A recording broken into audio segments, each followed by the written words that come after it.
오늘 본문 말씀을 가지고 예수 열매로 신앙을 점검하라라는 제목으로 함께 은혜를 나누겠습니다. 함께 우리 제목을 따라 하시겠습니다. 예수 열매로 신앙을 점검하라. 한 번 더 따라 하시겠습니다. 예수 열매로 신앙을 점검하라. 네, 고맙습니다. 오늘은 한국 교회가 맥주 감사 주일로 지키는 주일입니다. 이렇게 7월 첫째 주를 한국 교회가 맥주 감사 주일로 지키는 유래에 대해서 간단히 말씀을 드리면, 과거 농업이 우리 산업의 주된 산업일 때 6월 말경 보리추수를 하였기 때문입니다. 보리추수를 6월 말경에 다 끝내고 나서 7월 첫째 주에 우리 믿음의 선배들은 이를 기념하고 또 감사하면서 맥주 감사절을 지켰고, 그것이 아름다운 전통이 돼서 지금까지 내려온 것입니다. 하지만 현대에 이르러서는 이 맥주 감사절의 의미가 조금 변화됐습니다. 오늘날 우리의 산업은 농업만 주된 사업이 아닙니다. 다양한 산업이 우리 산업을 이루고 있습니다. 그러하기에 오늘날 현대적인 의미로서의 맥주 감사절은 전반기 동안 지키시고 보호하신 하나님의 은혜에 감사하는 것을 의미로 맥주 감사절을 지키고 있습니다. 더불어서 지난 전반기 동안 우리의 신앙을 점검하는 의미로서 우리가 맥주 감사절을 지키고 있습니다. 그래서 오늘은 이 맥주 감사절을 맞이해서 올 한 해도 전반기 동안 하나님께서 얼마나 우리에게 많은 은혜를 주셨습니까? 많은 것들을 얼마나 허락하셨습니까? 베푸셨습니까? 이것에 대해서 먼저 감사를 드리고 또 우리의 신앙을 이렇게 점검하는 시간을 가져야 할 것입니다. 특별히 오늘은 이 포도나무 비유의 말씀을 통해서 우리의 신앙을 점검해 보려고 합니다. 큰 은혜의 시간 되기를 간절히 주의 이름으로 축복합니다. 축복합니다. 사랑하는 여러분, 하나님의 말씀인 성경을 보게 되면 예수님께서 참으로 많은 비유의 말씀을 하셨습니다. 자, 그렇다면 예수님께서 이 세상에 계시는 동안 말씀을 하실 때 비유라는 방법을 통해서 말씀을 하신 이유가 무엇일까요? 그 이유는 아주 간단합니다.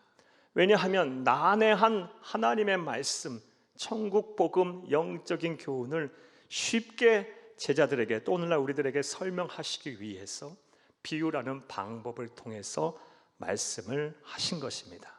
그래서 예수님의 일생과 예수님의 말씀을 기록한 사복음서를 보게 되면 비유의 말씀이 참 많습니다. 공생의 기간 동안 예수님이 하신 수많은 말씀 가운데 3분의 1이 비유의 말씀이기도 합니다. 그리고 오늘 본문 말씀인 포도나무의 비유의 말씀은 그 많은 비유의 말씀 가운데 가장 마지막에 하신 비유의 말씀입니다. 요한복음 고별설교, 예수님이 십자가에 매달리기 직전에 하셨던 이 고별설교 가운데 들어가 있는 말씀입니다. 사랑하는 여러분, 요한복음에 나오는 고별설교, 예수님이 십자가에 붙잡으시기 바로 전날 밤에 행하셨던 고별설교에 대해서도 말씀을 간단하게 드리면 다음과 같습니다. 요한복음 13장 31절부터 시작해서 요한복음 16장까지가 예수님의 고별설교입니다. 이것은 크게 둘로 나눌 수가 있는데요, 요한복음 13장 31절에서 14장까지가 첫 번째 예수님이 행하신 고별설교입니다. 예수님은 이 첫 번째 고별설교를 어디서 행하셨느냐? 최후의 만찬이 끝나신 이후 제자들에게 하셨어요. 그리고 그 고별설교, 첫 번째 고별설교의 핵심 주제, 핵심 내용은 내가 너희에게 보혜사 성령을 보낼 테니 염려하지 말라, 근심하지 말라라는 말씀이에요. 그러므로 우리도 이 말씀을 온전히 우리가 받아야 할 거예요. 염려와 근심에서 벗어나시는 여러분들이 다 되기를 간절히 주의 이름으로 축복합니다. 성령 하나님께서 우리와 함께 하세요. 우리의 심령에 거하시며 우리의 인격을 주장하시고 우리의 삶을 다스리시고 하나님의 나라 가는 그날까지 하나님의 백성을 지키시고 보호하시고 함께 하실 거예요. 그러므로 우리는 염려와 근심에서 벗어나야 합니다. 할렐루야. 이게 첫 번째 고별설교의 핵심 주제였어요. 두 번째 고별설교, 요한복음에 나오는 고별설교 15장과 16장입니다. 이 두 번째 고별 설교는 예수님께서 최후의 만찬을 끝내신 이후에 이제 기도하시러 겟셋마네 동산에 가는 여정에서 그 길에서 하신 말씀입니다. 그리고 오늘 본문 말씀인 포도나무의 비유의 말씀은 두 번째 고별 설교 가운데 제일 먼저 하신 말씀이에요. 그러므로 오늘 본문 말씀인 포도나무의 비유는 이 예수님께서 행하신 그 시간이나 또 상황이나 정황의 증거로 볼 때 그 어떤 말씀보다 아주 중요하게 우리가 생각을 해야 한다고 볼 수 있어요. 사랑하는 여러분, 생각을 한번 해보시길 바라요. 내가 죽음을 목전에 두고 사랑하는 사람 앞에서 허튼 소리 하겠어요? 가벼운 소리 하겠습니까? 정말 죽음을 목전에 두고 사랑하는 사람들이 내 앞에 있다면 정말 마음을 다하여 진심을 다하여 내 마음에 있는 소리를 할 거예요. 우리 예수님도 마찬가지셨어요. 겟셋마네 동산에 가서 기도하시고 이후에 가룟 유다의 안내를 받은 대제사장의 완악한 무리들에 의해서 체포되셔서 새벽 내내 신문 받으시고 고난 받으시고 오전에 그 다음날 오전에 십자가에 매달리실 거예요. 예수님 그거 뻔히 아셨어요. 그것을 아시고 그것을 염두에 두고 나서 이 포도나무의 비유를 하셨을 때 우리 예수님께서 어떤 심정으로 하셨겠어요? 맞아요. 마음에 진심을 담아 하셨을 거예요. 자, 그렇다면 이 포도나무 비유를 통해서 우리 예수님께서 제자들에게 그리고 오늘날 우리들에게 하시고자 했던 말씀의 의도는 무엇일까요? 왜 이 말씀을 하셨을까요? 이 말씀을 통해서 무슨 말씀을 하시기를 원하셨던 것일까요? 이에 대한 답을 얻기 위해서 먼저 본문의 내용 설명부터 여러분에게 좀 해드리겠습니다. 사랑하는 여러분, 오늘 본문 말씀 보게 되면 예수님께서 이제 비유로 말씀하시면서 이 성부 하나님을 가리켜서 포도 농사를 짓는 농부다라고 말씀을 하셨습니다. 그리고 예수님 당신 자신을 가리켜서는 포도나무다라고 비유하셨어요. 그리고 예수를 그리스도로 믿는 모든 하나님의 백성들을 향해서 포도나무에 붙어있는 뭐다? 가지다라고 말씀을 하셨어요. 이게 비유의 말씀이에요. 그리고 이어서 이제 말씀하시기를 너희가 내 안에 거하면, 다시 말해 포도나무인 예수님 안에 가지인 우리가 잘 붙어 있으면 열매를 많이 맺을 것이고, 만약 열매를 맺지 않게 되면 포도 농사를 짓는 농부이신 성부 하나님께서 그 가지를 잘라내어 불에 던져버릴 것이다, 살라버릴 것이다, 불살라버릴 것이다 라고 말씀하셨어요. 결국 이 포도나무 비유를 통해서 우리 예수님께서 하시고자 했던 말씀의 뜻은, 의도는, 목적은 성부 하나님은 우리가 많은 열매를 맺기를 원하신다라는 것입니다. 저와 여러분 이 하나님의 뜻을 헤아려 많은 열매를 맺어야 할 줄로 믿습니다. 자, 그렇다면 우리가 어떠한 열매를 맺어야 할까요? 성부 하나님 우리가 어떤 열매를 맺기를 원하실까요? 이에 대해서 성경은 참으로 많은 말들을 우리에게 해주고 있어요. 성결의 열매를 맺으라, 거룩의 열매를 맺으라, 또 감사의 열매를 맺으라, 봉사와 충성과 헌신의 열매를 맺으라. 또 갈라디아서 5장 22, 23절 말씀에 성령의 9가지 열매도 맺어야 돼요. 사랑, 실학, 화평, 오래 참음, 자비, 양성, 충성, 온유, 절제, 이 열매도 풍성하게 맺어야 할 줄로 믿습니다. 자, 그런데 오늘 본문 말씀을 조금만 자세하게 검토를 해보면 우리가 맺어야 할 열매는 따로 있음을 알 수가 있습니다. 자, 그렇다면 성부 하나님께서 또 우리 성자 예수님께서 포도나무이신 예수님께서 그토록 맺기를 원하시는 열매는 무엇일까요? 그런데 이 의외로 그것에 대한 답은 어렵지 않게 얻을 수가 있어요. 사랑하는 여러분, 생각을 잘 해보시기를 바랍니다. 사과나무에는 뭐가 열립니까? 사과가 열려요. 배나무에는 뭐가 열립니까? 배가 열려요. 그렇다면 예수나무에는 뭐가 열리겠어요? 예수 열매가 열리는 거예요. 포도나무이신 예수 나무에는 예수 열매가 열려야 되는 거예요. 즉 성부 하나님, 농부이신 성부 하나님께서 우리로 하여금 간절히 맺기를 원하시는, 풍성하게 맺기를 원하시는 열매는 예수 나무의 예수 열매임을 믿으시기를 바랍니다. 할렐루야. 이 열매를 맺어야 돼요. 자, 이제 이러한 내용 이해를 바탕으로 생각을 해보겠어요.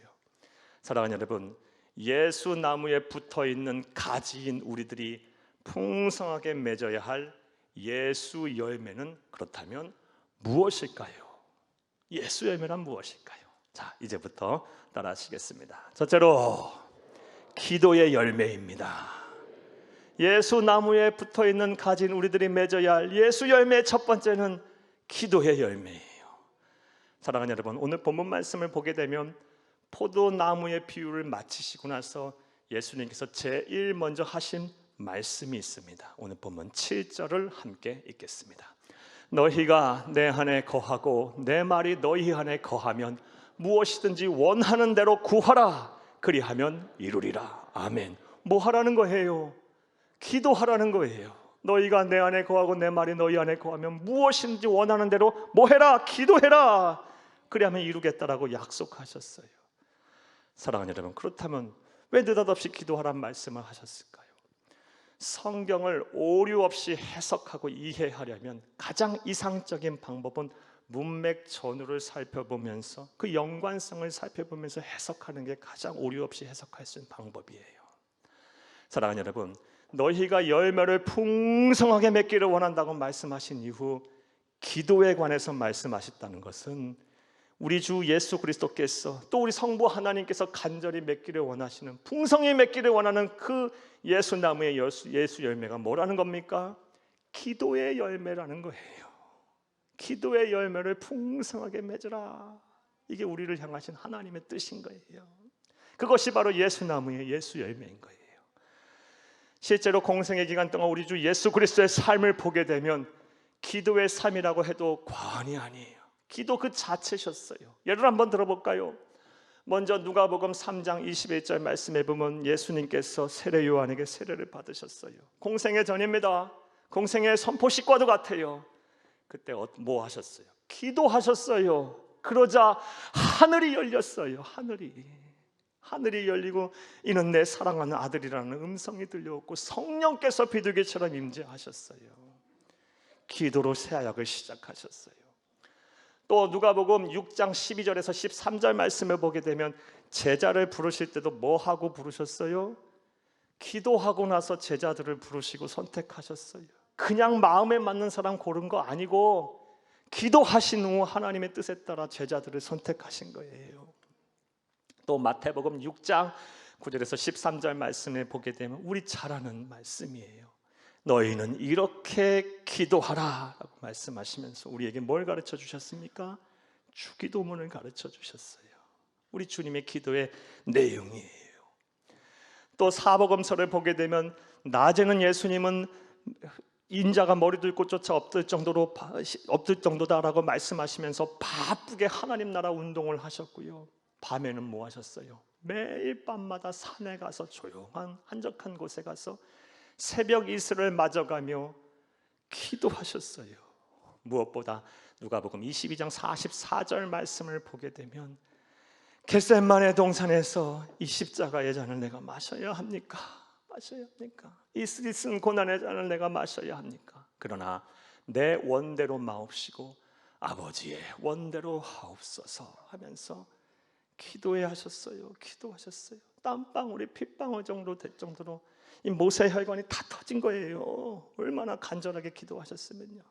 얼마나 막 마음을 써가면서 힘들게 기도하셨으면 생사를 건 기도를 하신 거예요. 우리 주님의 삶 자체는 기도의 삶이었어요. 그러므로 예수 나무에 붙어있는 가지인 우리 또한 예수 열매인 우리 예수님을 본받아 기도의 열매를 주렁주렁 맺어야 할 줄로 믿습니다. 이제 2022년 전반기 맥주감사주를 맞이해서 여러분의 신앙을 점검해 보세요. 여러분, 예수 나무에 가지신 여러분들, 예수 열매인 기도의 열매를 많이 맺으셨습니까? 솔직해지세요. 하나님 앞에 여러분의 신앙을 점검해 보세요. 기도의 열매를 얼마나 맺으셨나요? 몇 점 점수 줄 수 있을 것 같아요? 여러분 솔직해지세요. 오늘 말씀을 듣고 우리의 신앙이 변화돼야 돼요. 점검을 통해서 회개와 결단을 통해서 변화돼야 돼요. 예수 나무에 붙어 있는 가진 우리들은 예수 열매를 맺어야 돼요. 기도 열매를 맺어야 돼요. 기도의 열매를 그동안 얼마나 맺으셨습니까? 여러분 점검하신 후에 내 신앙이 부족했다, 내 기도 열매를 맺는 것이 부족했다라고 생각하시는 분들을 향해 다음 같은 권면의 말씀을 드릴게요. 여러분 최소 그리스도인이라면 하루 최소예요. 이건 30분 이상은 하나님 앞에 정한 시간 놓고 기도하셔야 돼요. 30분도 솔직히 말해서 부족해요. 하지만 이것만큼은 하셔야 돼요. 최소 물리적인 시간 30분 이상은 하셔야 돼요. 그렇지 않고 패역하고 음란하고 죄가 많은 이 시대에 그리스도인으로서 어떻게 성결성을 유지하고 마음과 생각을 지킬 수가 있습니까? 우리가 어떻게 하나님의 말씀에 순종하며 살 수 있어요? 이거 불가능해요. 여러분 하루의 삶을 되돌아보세요. 하루 금방 지나가요. 내가 뭐 했는지도 모르게 그냥 다람쥐 쳇바퀴도 확 지나가 버려요. 그런 가운데 우리가 무슨 하나님의 나라를 꿈꾸고 하나님의 나라의 비전을 내 마음에 품고 하나님의 말씀에 뭐 순종한다고 생각하고 삽니까?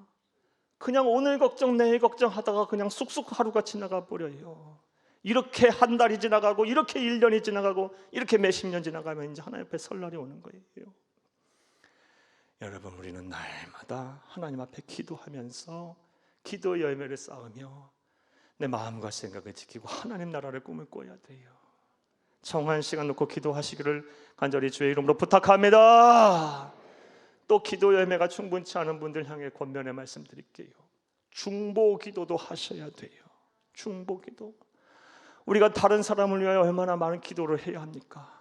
우리 예수님께서 가르쳐 주신 기도의 반은 중보 기도예요. 그러니까 우리 중보 기도 해야 돼요. 얼마나 많은 사람 기도할 사람들이 있어요. 여러분 먼저 여러분의 사랑하는 자녀들과 후손들 기도하셔야 돼요. 알아서 잘 크겠지. 네, 알아서 잘 클 거예요. 하지만 여러분 분명히 기억하세요.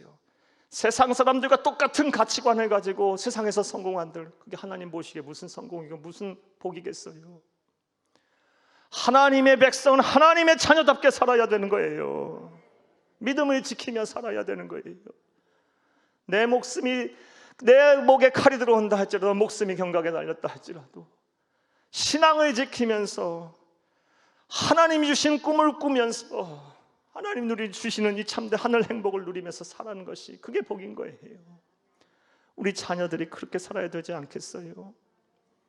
사랑하는 여러분, 이를 위해서, 우리 자녀를 위해서 얼마나 우리가 기도해야 할 것입니까? 우리의 자녀들을 영적인 고아 만들지 마세요.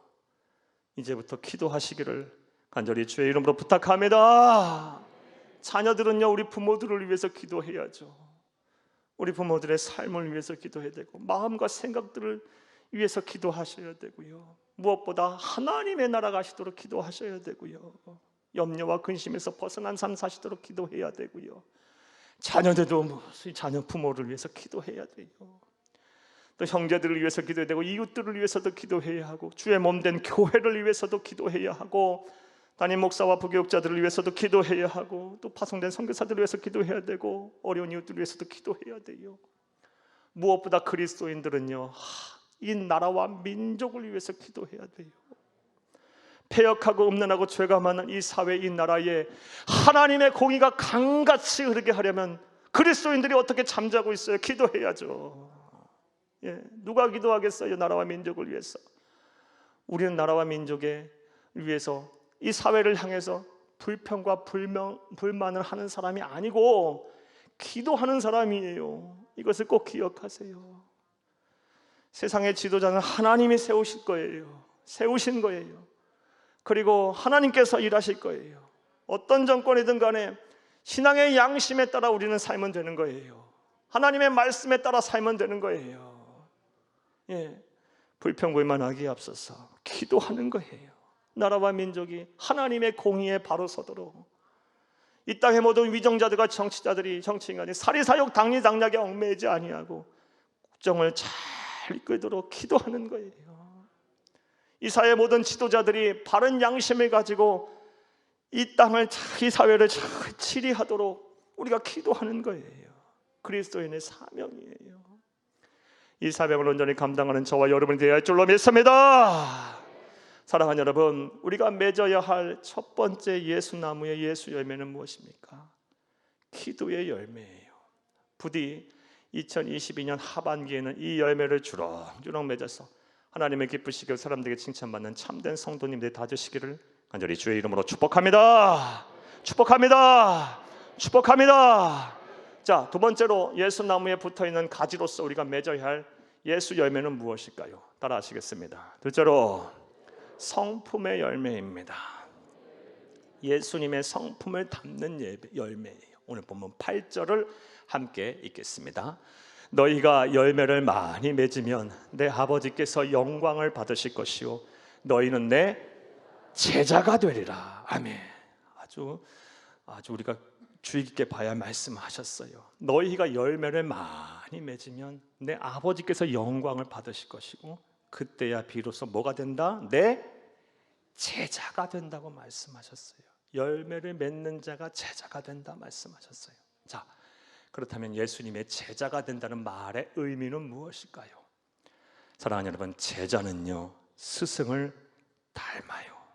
스승을 닮는 사람이 바로 제자인 거예요. 이와 관련해 다음과 같은 말씀을 한번 드려볼게요. 얼마 전 미국에서 이 세계적인 피아노 콩쿠르인 반 클라이번 콩쿠르이 있었어요.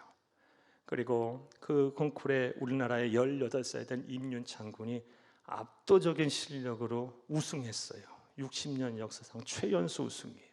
세미 파이널하고 파이널 다 봤는데요, 감탄했어요, 그 실력에. 자, 그런데 제가 더 인상 깊었던 것은 그 임윤창 군이 귀국해서 그의 스승인 손민수 선생과 함께 인터뷰한 장면이었어요. 어떻게 스승과 똑같은 생각을 갖고 있는지, 음악에 대한 철학과 생각과 성품까지 똑같아요. 그 스승의 그 제자예요. 사랑하는 여러분, 이처럼 참된 제자는요 스승의 바른 성품을 배웁니다. 따라서 저와 여러분 또한 예수를 그리스도 믿어 예수님의 제자가 된 우리 또한 예수님의 바른 성품을 배워야 할 줄로 믿습니다. 이 열매를 주렁주렁 맺어야 돼요.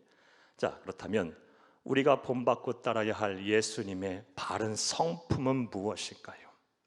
성경을 통해 도드라지게 나타나는 예수님의 대표적인 성품은 온유와 겸손입니다. 마태복음 11장 29절 함께 읽겠습니다. 나는 마음이 온유하고 겸손하니 나의 멍에를 메고 내게 배우라. 그럼 너희 마음이 쉼을 얻으리니. 예수님 직접 하신 말씀이에요. 나는 마음이 온유하고 겸손하다. 그리고 나의 멍에를 메고 나에게 배우라. 그럼 너희 마음이 쉼을 얻을 것이다. 예수님을 규정짓는 예수님의 대표적인 성품 온유와 겸손입니다. 자, 그렇다면 온유는 뭐고 겸손은 뭐예요? 온유는 선천적으로 나약하고 유약한 성품이 아닙니다. 온유란, 여기서 말씀하신 온유란 화낼 수 있어요. 혈기 부릴 수도 있어요. 하지만 성령 하나님에게 길들여져서 참는 거예요.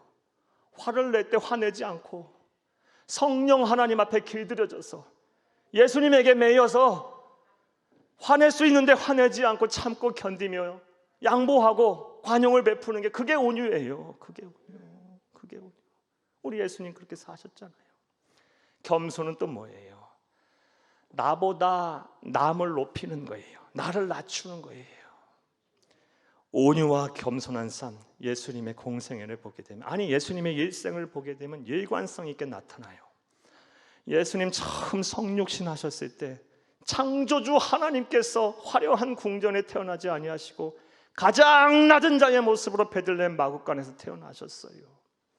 30년 공생애 전에 삶 속에서도 가난한 목수의 아들로 사시면서 자신을 드러내신 적 있나요? 겸손의 본을 보이셨어요.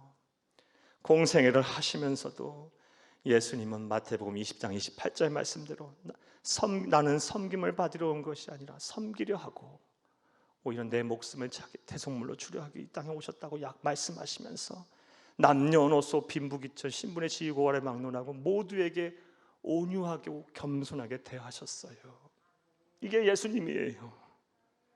그러므로 예수 나무에 붙어있는 가지인 우리들 또한 이 예수님의 온유하고 겸손한 성품의 열매를 반드시 맺어야 할 줄로 믿습니다. 자, 2022년 전반기 우리 삶 점검해 봅시다. 온유하셨나요? 겸손하셨나요? 하고 싶은 말 다 하고 사시지 않았어요? 나는 이렇게 사는 사람이야, 나는 이 사람이야 하면서 내가 막 속에 있는 얘기 다 하고 다른 사람의 눈에 피눈물이 나든 말든 마음에 상처를 입든 말든 하고 싶은 말 다 하고 막 사고 그러지 않았어요? 또 겸손과는 거리가 먼 어떻게 하면 내 자신을 드러낼까 마등바등하고 그러지는 않으셨나요? 조금만 나에게 나를 대우해 주지 않으면 금방 토라져서 불평하고 불만을 삼고 또 난 미워하고 그러지는 않으셨나요? 우리가 맺어야 할 열매, 예수 나무에 붙어있는 가지인 우리가 맺어야 될 예수 열매는 성품의 열매이고 온유와 겸손의 열매를 믿으시기를 우리 주의 이름으로 축복합니다. 축복합니다. 하나님의 말씀을 통하여도 도드라지게 나타나는 예수님의 또 다른 성품은요, 인내입니다. 인내, 온유와 겸손과 더불어 인내예요. 예수님의 삶 자체를 또 보면 인내 그 자체셨어요. 오래 참음 그 자체셨어요. 공생에 시작하시면서 40일 금식을 하셨어요. 극기예요. 극기. 이건 인내 결정이에요. 그리고 예수님 공생에 하시면서 이곳저곳 다니실 때마다 예수님 편이 하나도 없었어요. 창조주 하나님 구세주가 이 세상에 왔는데 사람들은 알아보지 못했고요, 모욕과 천대를 했고 죽이려고 했어요. 그때 예수님 단 한 번도 그와 관련해서 화내지 않으셨어요. 원망 불평 안 하셨어요. 만약에 단 한 번만이라도 화내셨으면 예수님은 구세주가 안 되셨을 거예요. 참고 참으신 거예요.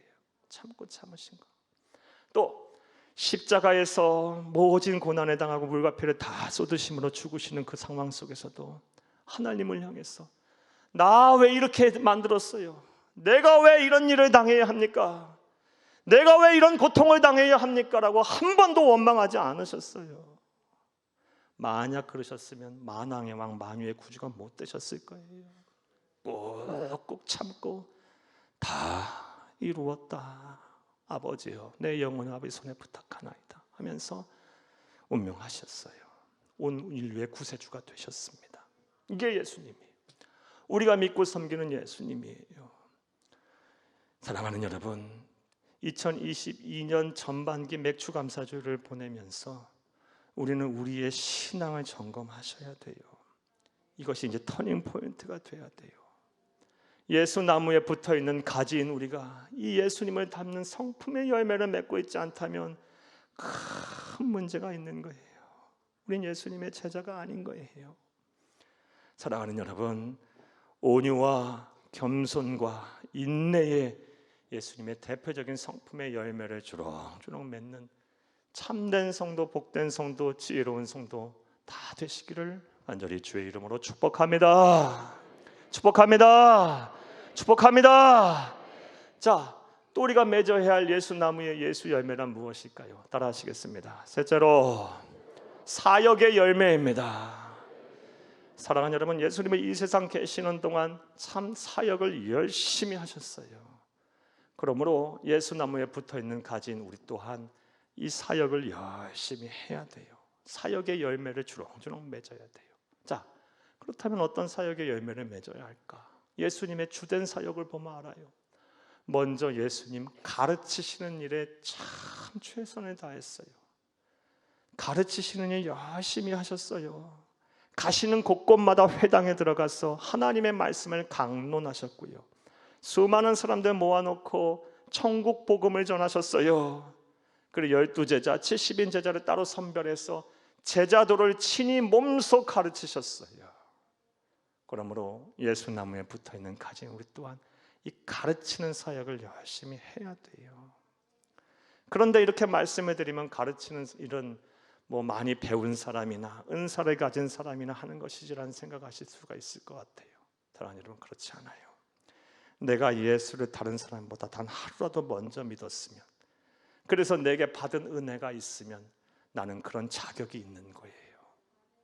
오늘 말씀을 들은 거 이거 나눠도 되는 거예요. 예. 내가 가르치는 거예요. 특별히 지금 우리는 코로나 상황을 거의 끝나가고 있는 상황 속에 있어요. 우리 좀 솔직해집시다. 지금 우리가 마스크만 쓰고 있지 우리의 인식 속에는 코로나 이미 많이 갔어요. 그렇죠?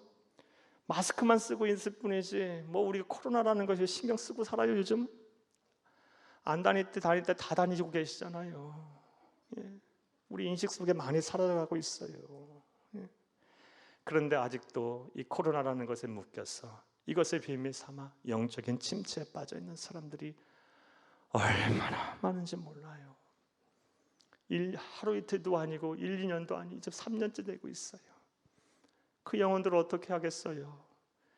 저와 여러분 이렇게 예배를 드리며 맥주 감사주의를 감사하며 신앙을 점검하는 우리들에게 주신 시대적인 사명임을 꼭 기억하시기를 바라요.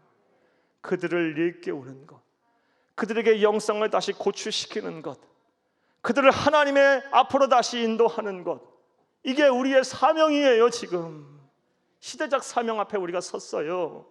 저와 여러분 가르치시는 사명 최선을 다해서 이 열매 또한 맺어야 할 줄로 믿습니다. 또 우리 주님께서 이 세상 계시는 동안 어떤 사역 열심히 하셨을까요? 병든 자를 고치시고 사회적인 약자를 돌보는 일에 최선을 다하셨어요. 우리 성경을 보게 되면 예수님 병든 자 그냥 지나치신 적이 있어요?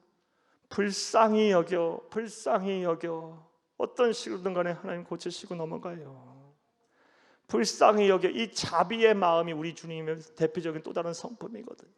그냥 안 지나치시고 불쌍히 여겨 치료하시고 넘어가셨고, 세리들과 창녀들, 당시 죄인들이라고 손가락질 받던 사람들, 사회적으로 눌려있는 자들, 병든 자, 가난한 자, 소외된 자를 향해서 그들을 향하여 위로하여 주시고 그들의 피로를 채워주시고 그들의 친구가 되주셨습니다. 예수님의 모습이. 그러므로 우리 또한 이 일에 열심을 다해야 돼요. 작은 소자에게 한 것이 나에게 한 것이다라고 말씀하셨어요. 사랑하는 여러분, 우리에게 건강 주시고 물질 주시고 우리에게 삶을 연장시켜 주신 게 어찌 보면 이러한 일을 하라고 한 거 아닐까요? 생각해 보시면, 우리 생각을 해보면 우리가 막 넘치도록 여유롭게 살고 있지는 않지만 솔직히 말해 부족함 없잖아요. 지금 살고 있는 게요, 어떻든 간에 부족함 없이 살잖아요. 뭐 우리가 재벌같이 넘치고 여유롭진 못해요. 그런 사람 없어요, 제가 봐도. 그런데 우리 부족한 건 없잖아요. 그래도 그렇다면 우리가 뭘 해야 될까요? 예수 나무에 붙어있는 가지인 우리가 예수의 열매를 맺어야 하지 않겠어요? 예수님처럼 병들고 가난하고 이 사회에서 눌리고 소외된 자들을 모른 채 하면 안 됩니다. 예. 사랑하는 여러분, 우리 주변을 둘러보면 참 어렵게 사는 이웃들이 많아요. 겉은 다 갖추고 살아도 속을 들여다보면 막 썩어 문드러지는 사람도 있고요. 많아요. 환우들 얼마나 많은지 몰라요. 예. 저와 여러분은 가만히 있으면 안 되겠어요. 기도도 많이 해야 돼요. 우리 환우들을 위해서. 예, 저도 더 기도해야겠다는 생각 요즘 많이 해요. 가정에 어려움 갖고 있는 분들 많아요. 예, 삶의 의지가 없으신 분도 많고요. 또 막 그냥 막 당장 먹고 살 것이 없으신 분도 있어요. 여러분, 우리가 가만히 있으면 안 돼요. 예수나무에 붙어있는 예수가지로서 이 사명, 이 사역의 열매 또한 풍성히 맺어야 할 줄로 믿습니다. 또 우리 주님께서 이 세상 계신 동안 어떤 일 열심히 하셨을까요? 전도입니다. 얼마나 전도를 열심히 하셨고 이것을 중요하게 생각하셨는지 예수님께서 직접 나는 이것을 위해서 왔다라고 말씀하셨을 정도예요. 마가복음 1장 38, 39절 함께 읽겠습니다. 이르시되 우리가 다른 가까운 마을들로 가자. 거기서도 전도하리니 내가 이를 위하여 왔노라 하시고 이에 온 갈릴리 다니시며 그들의 여러 회당에 전도하시고 또 귀신들을 내쫓으시더라. 아멘. 이 38, 39절에 숨겨져 있는 정황들을 다 한번 끼워 맞춰 볼게요. 이르시되 우리가 다른 가까운 마을들로 가자라고 하시면서 바쁘신 거예요. 식사 못 하셨을 수도 있고 다른 일 해야 되는데 그 일 안 하셨을 수도 있어요. 그러나 일들보다 이게 더 중요하니까 가서 전도하러 가자. 빨리 가자. 내가 이를 위해서 왔다. 이를 위해서 왔다. 또 가자. 빨리 가서 영혼 구원이 최선이다. 그것보다 더 중요한 거 없다. 빨리 가자. 이런 예수님의 애달픔이 여기 있어요. 녹아 있는 거예요. 사랑하는 여러분, 우리는 흔히 전도는 은사가 있는 사람이 한다고 생각해요. 아니요. 예수 나무에 붙어있는 가지라면 다 해야 되는 거예요. 예수 나무에 붙어있는 가지가 예수 열매를 안 맺으면 어떻게 합니까? 전도의 열매 또한 풍성하게 맺어야 할 줄로 믿습니다. 말씀 맺겠습니다. 사랑하는 여러분, 오늘 맥주감사주의를 맞이해서 포도나무 비유를 통해 우리가 점검해야 될 신앙에 대해서 살펴봤어요. 예수 나무에 붙어있는 가지인 우리들은 예수 열매를 풍성하게 맺어야 합니다. 예수 열매 먼저 기도의 열매를 풍성하게 맺기를 바랍니다. 또한 예수님의 성품을 담는 온유와 겸손과 인내의 열매 또한 풍성히 맺기를 바랍니다. 나아가서 예수님의 사역의 열매, 특별히 가르치시는 일과 또한 병든 자와 소외된 자, 사회적인 약자를 돌보는 일과 나아가 전도하는 이 열매 또한 풍성히 맺기를 바랍니다. 자, 그런데 이 일은 해도 되고 안 해도 되고의 문제가 아니에요. 이것에 강조한 말씀을 보겠어요. 2절을 함께 읽겠습니다. 물은 내게 붙어 있어 열매를 맺지 아니하는 가지는 아버지께서 그것을 제거해 버리시고 무릇 열매를 맺는 가지는 더 열매를 맺게 하려 하여 그것을 깨끗하게 하시느니라. 아멘. 열매를 맺지 않는 가지는 잘라버려 제거해 버리겠다예요.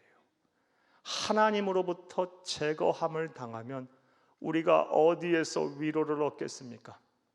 우리가 어디에서 소망을 얻겠습니까? 우리가 어디에서 복을 받겠습니까? 우리가 누구로부터 구원을 받겠습니까? 심각하게 생각해야 되는 거예요. 이 말씀 마음에 잘 새기고 부디 2022년 하반기에는 예수 나무에 붙어있는 가지로서 예수 열매들을 풍성히 맺어 하나님을 기쁘시게 하고 사람들에게 칭찬받는 참된 성도님들, 진정한 제자들이 다 되시기를 간절히 주의 이름으로 축복합니다. 축복합니다. 축복합니다.